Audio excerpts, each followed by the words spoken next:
Hey there, I'm here today to talk about the March of the Mammoths readathon. I wanted to let you know about how my progress has been so far, and I wanted to hear how things are going over on your end, since somehow we are shockingly already at the halfway point of the month. Where has time gone? Now, last year when I did this readathon, I was pretty good at doing weekly check-in videos, and the reason why you didn't get a check-in video from me after week one this year was because I had a really rough start to the readathon, and I made very little progress in the first week of the month, which was quite troublesome because I have committed to trying to read 4 books for this readathon, and things did not go well for me at the start of the month. So there were kind of like 2 factors that really kept me from reading as much as I was hoping to be reading. The first of these was a pretty major life event for me. So my partner and I ended up buying our first ever house.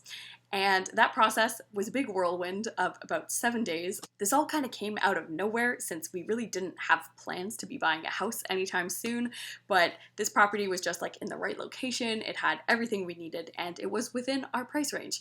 So those 7 days at the start of the month really were quite a whirlwind of like seeing the house and working with our real estate agent and talking to a mortgage broker and all of that fun stuff that you have to do as a first-time homeowner. Unfortunately, the area where we live in right now is a really hot real estate market, so there was lots of competition and it was pretty stressful. So when we ended up getting our house, it was really exciting, but unfortunately it has taken away a lot of time from reading because when you have a lot of things going on and you're really busy in your everyday life, sometimes it can be hard to like shut off your brain and to just relax and read books. So I found that my reading really tanked that week. But I'm hoping that as my excitement and my nerves start to settle down a bit more, I can get back into a more productive reading routine. The move isn't going to be for another few weeks, so I don't think that will be much of a factor in the second half of the month. The second thing that really derailed my reading in the first week of the month was that I started watching the terrible Netflix dating show Love is Blind.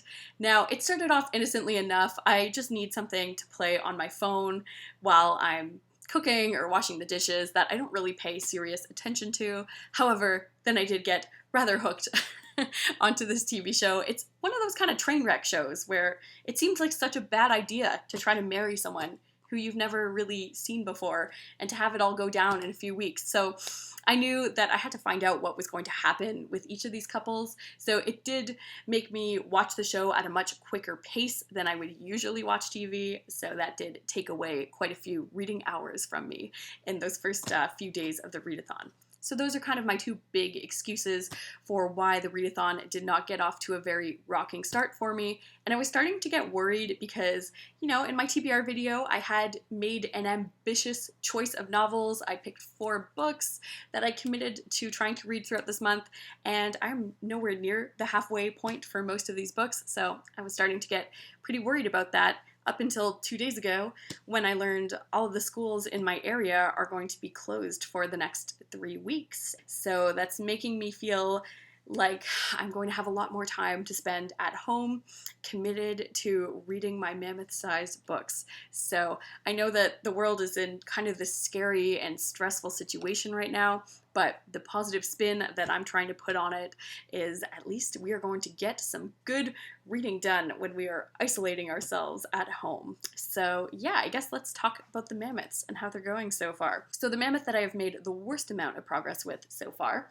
is Fathers and Crows by William T. Vollmann. I'm at around page 70 in this book, and it's not because I don't like the story.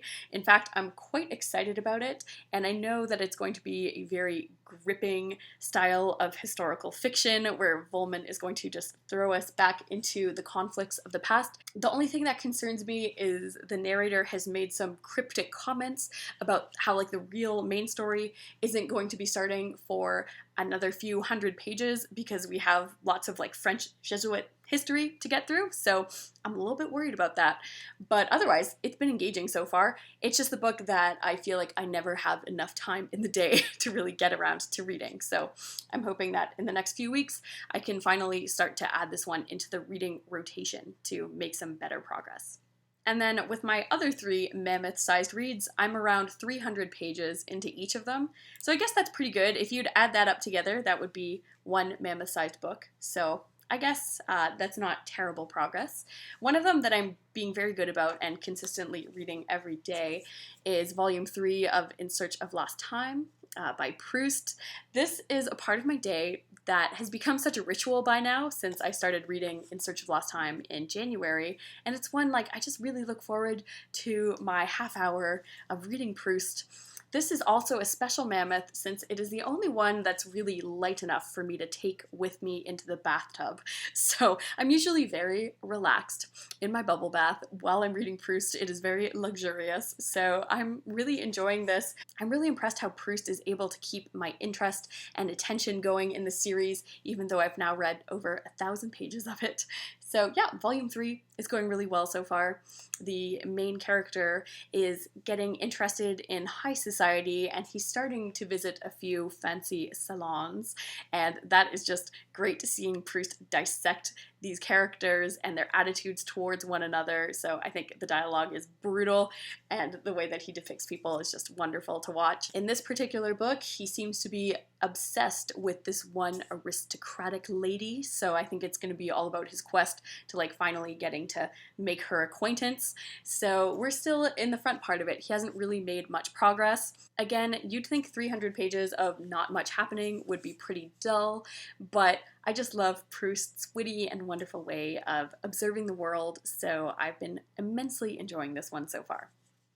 The other French classic that I'm reading is The Count of Monte Cristo, and I'm 270 pages into this one, and this is a book that I try to read before I go to bed at night, and unfortunately I've been really tired, so I never quite make as much progress as I want to, but this story is starting to get gripping. I thought the beginning of this book was so intriguing. I really appreciate how Dumas draws you in kind of right away to these characters and this awful situation that you know is going to happen.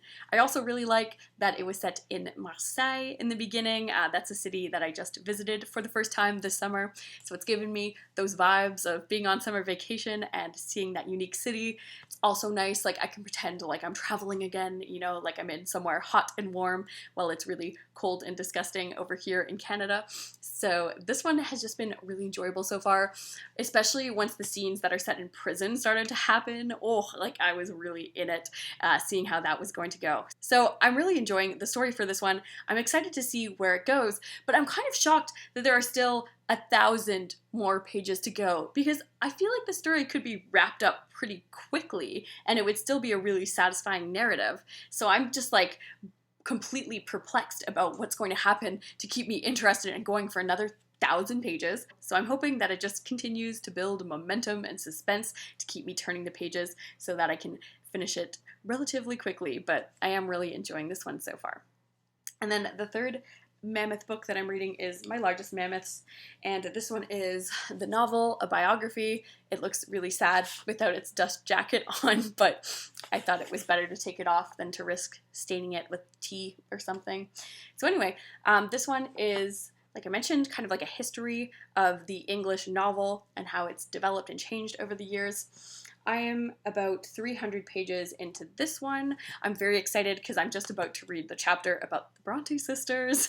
But yeah, most of this has been actually very educational for me so far, because it's talking about a lot of classic novels and novelists who I have not read before or experienced. But it's nice because it is giving me more context for those authors, so it is making me excited to read some more of these classics that I maybe would have dismissed before, and it is helping me give more information about those books as to why they're influential and what they did with the form of the novel that was kind of new or boundary pushing, and how they inspired other artists who would come along later in the future. I really like how this book is structured like that. It is kind of a conversation between writers throughout the centuries. I also like that this book can get very catty and controversial at times. You know, you'll be reading about this text that's like really famous and glorified, or this famous author, and then he'll include a bunch of quotations from authors who think that it is trash and who hate the author for one reason or another. So he's looking at both the good and the bad, you know, how things are overrated sometimes and how sometimes they're drastically underappreciated. So I'm just learning so much while I'm reading this. you know that I'm reading something that has lots of information when I am using this big notebook, and I just have like pages and pages from this book already so far of like quotes and titles that I need to write down because I want to read them later. So this has just been really engaging and really informative so far. I love how much I'm learning, but it never feels like you're reading a textbook because there is always just so much gossip and just random details that are thrown into the author biographies that it always keeps you interested, and I'm really loving this one so far. So I'm pretty excited to continue reading because, like I mentioned, I'm not as well read in like the 17th and 18th century, so I didn't know a lot of those texts. But as we get closer to the present day, I will be more familiar with the authors that he's talking about. So I'm hoping that I will continue to be entertained by the next 800 pages of this, because this is by far the mammoth that is taking up the most of my time. It is pretty dense with information and quotations, and because I'm writing notes, so it does take me a long time to read this every day, but it is time well spent.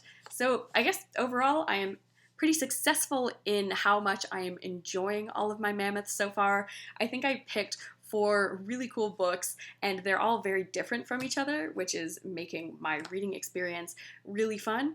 Now that I found out that I have more time at home in the next 3 weeks, I'm starting to like entertain the notion of maybe picking up a 5th mammoth, but I do not want to commit to it yet because I don't know if that is going to happen. So I will kind of keep that idea in the back of my mind, and we'll see how this next week goes. So yeah, that's how the readathon has been going for me. A lot of ups and downs, but overall, I'm just happy with what I'm reading. I would love to hear how the readathon is going for you. How are your mammoths coming along? Have you had some ups and downs?